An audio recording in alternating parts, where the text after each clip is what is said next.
গুরুতর অসুস্থ হয়ে রাজধানীর আদাবর থানাধীন এলাকার একটি বেসরকারি হাসপাতালে ভর্তি হয়েছেন ছোট পর্দার জনপ্রিয় অভিনেতা মুশফিক আর ফারহান। শারীরিক অবস্থার অবনতি হলে শুক্রবার রাতে তাকে আইসিইউতে নেওয়া হয়েছে। শনিবার দুপুরে হাসপাতালের জনসংযোগ বিভাগ থেকে বিষয়টি নিশ্চিত করা হয়েছে। কিন্তু কি হয়েছে ফারহানের, হঠাৎ কিভাবে অসুস্থ হয়ে পড়েছেন তিনি এবং বর্তমানে কোন অবস্থায় আছেন এই অভিনেতা, তা নিয়ে বিস্তারিত থাকছে আজকের প্রতিবেদনের বাকি অংশে। কেটিভি ছবি চ্যানেল থেকে আপনাদের সাথে আছি আমি মাহমুদুর রহমান সিয়াম। শুটিং ইউনিট থেকে জানা গেছে, নাটকের শুটিং শেষে ফারহান হঠাৎ জ্বর ও শরীর ব্যথার কারণে অসুস্থ হয়ে পড়লেন। তাকে শুক্রবার হাসপাতালে নেওয়া হয়। সেখানে তার শারীরিক অবস্থার অবনতি ঘটে। এরপর তাকে দ্রুত আইসিইউতে নেওয়া হয়।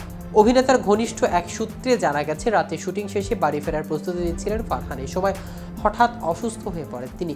প্রচণ্ড শীত অনুভব হচ্ছিল তার। নাটকের প্রোডাকশন টিম দ্রুত ৫-৬টি কম্বল দিয়ে তার শীত নিবৃত্ত করার চেষ্টা করছিল, তারপরও সম্ভব হচ্ছিল না। এরপরে তাকে রাজধানীর আদাবর থানাধীন এলাকার হাসপাতালে ভর্তি করা হয়। হাসপাতাল সূত্র থেকে জানা গেছে, অভিনেতা মুশফিক আর ফারহান জ্বর ও শরীর ব্যথা নিয়ে এসেছে, কিন্তু তার শারীরিক অবস্থার অবনতি হলে তাকে আইসিইউতে নেওয়া হয়। আজ বিকেলে তার শারীরিক অবস্থা সম্পর্কে চিকিৎসকেরা বিস্তারিত জানাবেন। এদিকে আজ এই অভিনেতার একটি নাটকের শুটিং ছিল। সাফা কবিরের সঙ্গে সেই শুটিং বাতিল করা হয়েছে। আপাতত তার সুস্থতার খবরে উদ্বিগ্ন তার ভক্তরা। এদিকে জাতীয় চলচ্চিত্র পুরস্কারপ্রাপ্ত অভিনেত্রী প্রয়াত অঞ্জনা রহমানের প্রথম জানাজার নামাজ সম্পন্ন হয়েছে। শনিবার দুপুরে অভিনেত্রীর প্রথম জানাজা সম্পন্ন হয়েছে এফডিসিতে, যেখানে তাকে শ্রদ্ধা জানিয়েছে বিনোদন অঙ্গনের ব্যক্তিত্বরা। এর আগে বেলা 11:15 অভিনেত্রী মরদেহবাহী গাড়িটি প্রবেশ করে চলচ্চিত্রের নিয়ন্ত্রণ সংস্থা বাংলাদেশ চলচ্চিত্র উন্নয়ন কর্পোরেশন এফডিসির ভেতরে। সেখানে অঞ্জনাকে শ্রদ্ধা জানিয়েছেন পরিচালক ছোটকু আহমেদ, নির্মাতা চয়নিকা চৌধুরী, শিল্পী সমিতির কার্যনির্বাহী সদস্য অভিনেতা সনি রহমান সহ চলচ্চিত্র ও অভিনয় জগতের অনেকেই। এ সময় অঞ্জনার ছেলে নিশাত রহমান মনি জানান, বাদ জোহর এফডিসিতে জানাজা শেষে অভিনেত্রীর মরদেহ নিয়ে যাওয়া হবে তেজগাঁওয়ের চ্যানেল লাইভ প্রাঙ্গণে। সেখানে আরেকবার জানাজা শেষে বনানী কবরস্থানে শেষ শয্যায় শায়িত হবেন অঞ্জনা।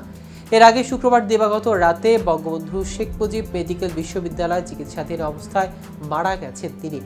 মৃত্যুকালে তার বয়স হয়েছিল 60 বছর। পারিবারিক সূত্রে জানা যায়, গত 24শে ডিসেম্বর হঠাৎ অসুস্থ হয়ে পড়লে অঞ্জনাকে রাজধানীর একটি বেসরকারি হাসপাতালে ভর্তি করানো হয়। তিনি জ্বরে ভুগছিলেন। ইনফেকশন তার শরীরে ছড়িয়ে পড়ে। শারীরিক অবস্থার অবনতি হওয়ার পর 1 জানুয়ারি বিএসএমএমইউ এর আইসিইউতে স্থানান্তর করা হয়। মৃত্যুর আগ পর্যন্ত তিনি হাসপাতালটির ইন্টেন্সিভ কেয়ার ইউনিটের লাইফ সাপোর্টে ছিলেন। মৃত্যু সংবাদ শুনে হাসপাতালে ছুটে যান স্বজনরা ও চলচ্চিত্রের মানুষ। এ সময় শোকে ভারী হয়ে ওঠে সেখানকার পরিবেশ। তো ভিউয়ার্স, ভিডিওটি সম্পর্কে আপনাদের কোনো মতামত থাকলে আমাদের কমেন্ট করে জানাতে পারেন। সাথে সাথে নিয়মিত শোবিজ রিলেটেড আপডেট পেতে কেটিভি শোবিজের সাথে থাকুন। ধন্যবাদ।